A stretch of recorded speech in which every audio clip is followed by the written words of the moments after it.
j'appelle volontiers Maître Thibaut Mercier, le professeur Poulet, le professeur Brice Delajoux à nous rejoindre.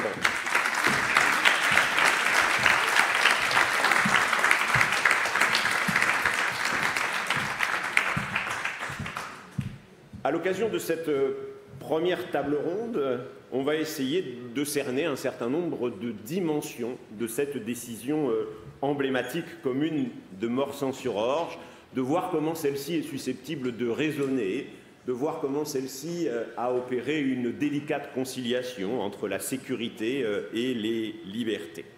Et pour commencer cette évocation de cette décision, je vais laisser la parole à Maître Thibaut Mercier, qui est avocat et qui est président du Cercle Droit et Liberté. Je vous en prie, Maître.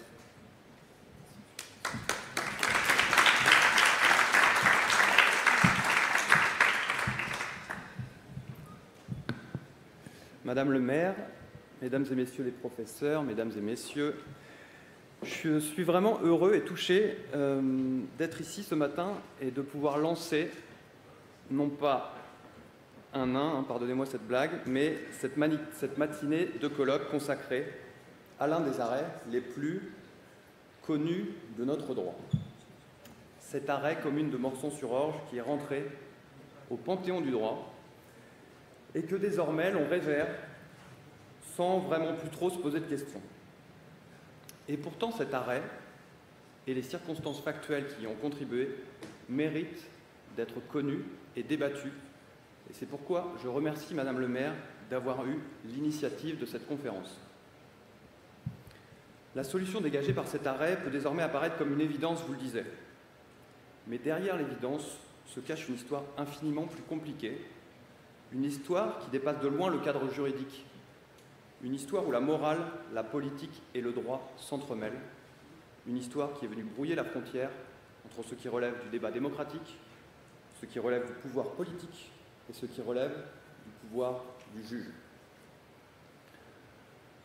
30 ans après cet arrêt, donc, c'est cette confusion que je voudrais examiner avec vous ce matin.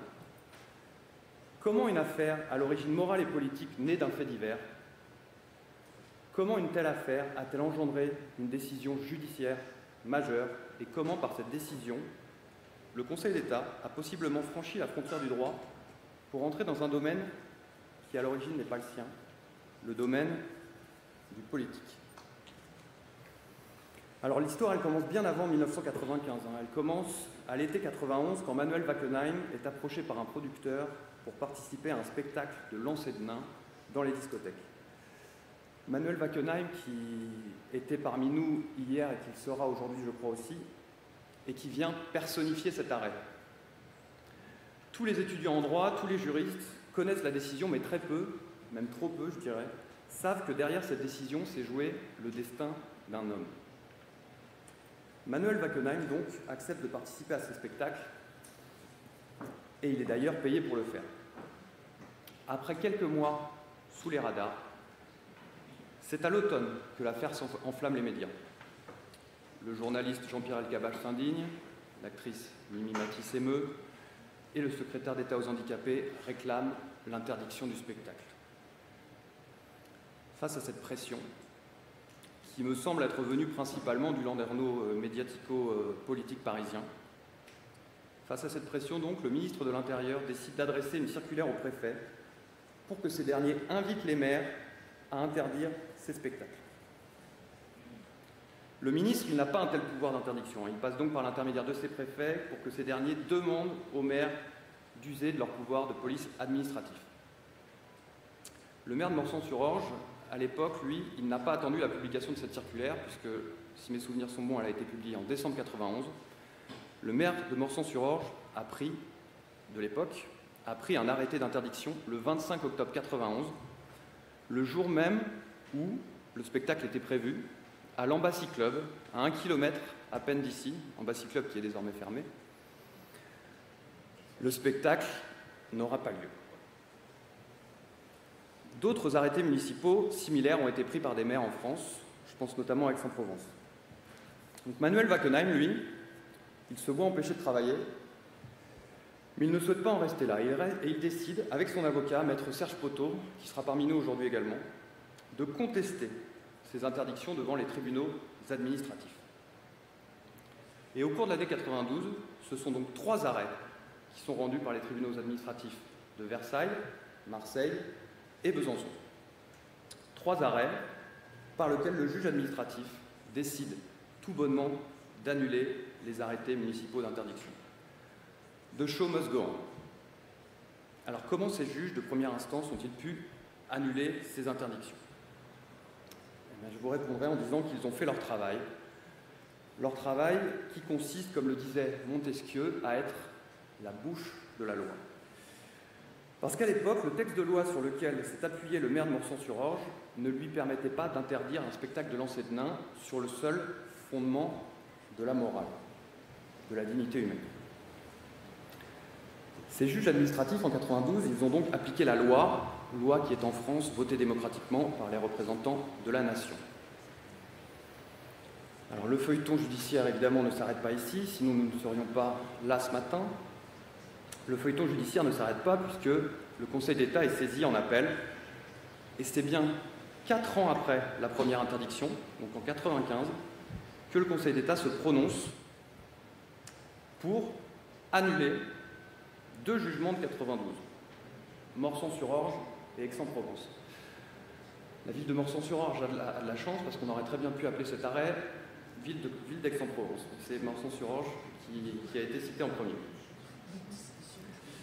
Pour justifier la légalité de ces interdictions prononcées en 91 par les maires, le juge du Conseil d'État décide d'introduire dans notre droit public une nouvelle composante de l'ordre public, une composante immatérielle, à savoir la dignité de la personne humaine. Je ne vais pas revenir en détail sur ces notions de dignité et d'ordre public immatériel parce que je pense que les professeurs de droit ici présents sauront le faire bien mieux que moi. Pour ma part, j'aimerais insister sur 2 autres aspects de cette affaire. Ce que révèle cette affaire, selon moi, ce sera peut-être un peu simpliste de le dire ainsi, mais ce qu'elle révèle, c'est une double défaillance. Une défaillance du pouvoir exécutif et une défaillance du pouvoir judiciaire. D'abord, l'exécutif a failli. La question de la dignité humaine, ce n'est pas qu'une question technique ou juridique, c'est une question philosophique et politique. Elle touche à la représentation que la cité se fait, que les citoyens se font, de la liberté du corps, du respect dû à la personne. C'est donc une question qui devait être débattue au Parlement, discutée publiquement et tranchée par la loi. Loi édictée par les représentants de la nation démocratiquement élus.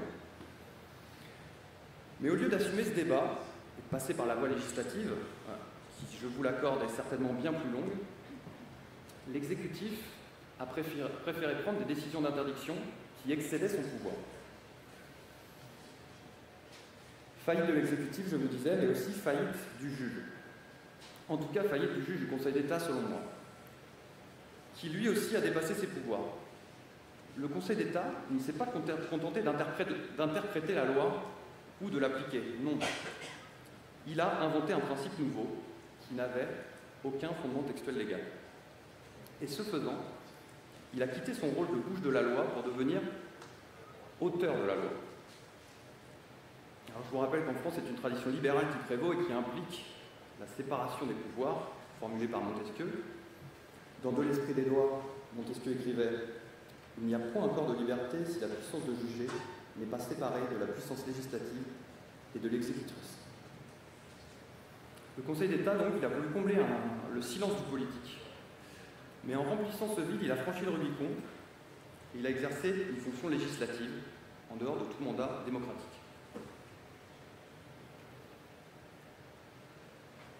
Cela doit nous mener à réfléchir sur cette juridiction, il me semble. Le Conseil d'État, ce n'est pas un juge comme les autres. C'est normalement une institution juridictionnelle, c'est son rôle officiel, mais il est aussi bien trop souvent une institution politique, historiquement liée au pouvoir exécutif, et notamment du fait du mode de nomination de ses conseillers. Alors certains diront, mais enfin le juge ne pouvait pas en rester là, ne pouvait pas rester indifférent. Protéger la dignité est une exigence morale, et c'est vrai, La dignité humaine, c'est un principe essentiel. Mais là n'est pas la question. Les questions qu'on doit se poser, c'est qui décide de ce que signifie la dignité humaine et qui décide de l'intégrer à nos lois. Car la dignité, à mon avis, on y reviendra aujourd'hui, elle n'est pas définie par la loi. C'est une notion qui est assez malléable, subjective et soumise à l'ère du temps. En 1995, elle a permis au juge d'interdire de se lancer de nain. En 2014, de censurer les spectacles de l'humoriste Dieudonné. En 2025, de débaptiser un quartier. Tout cela au nom d'un principe moral. Alors, il me semble que le rôle du juge n'est pas d'éduquer, mais de juger. Il n'est pas de moraliser, mais d'appliquer la loi. Ce que révèle l'affaire de Montsan-sur-Orge, c'est donc aussi une confusion croissante entre la morale et le droit. Il faut bien discerner la morale et le droit. La morale, pour faire simple, elle nous guide vers ce qui est juste. Le droit, lui, nous oblige à respecter ce qui est juste. La dignité humaine, c'est une valeur éminemment respectable, mais elle n'a pas vocation à devenir un instrument de gouvernement judiciaire. Les questions de morale publique, je vous l'ai dit, de représentation du corps, de liberté individuelle, relèvent du débat politique et de la délibération démocratique. Elles doivent être tranchées par les représentants de la nation, après débat, contradiction et vote, et non pas par la plume d'un juge, fût-il bien intentionné d'ailleurs. Le juge n'a pas à devenir le gardien de la morale, il doit rester le serviteur de la loi. Et si la loi est muette, c'est au peuple ou à ses représentants.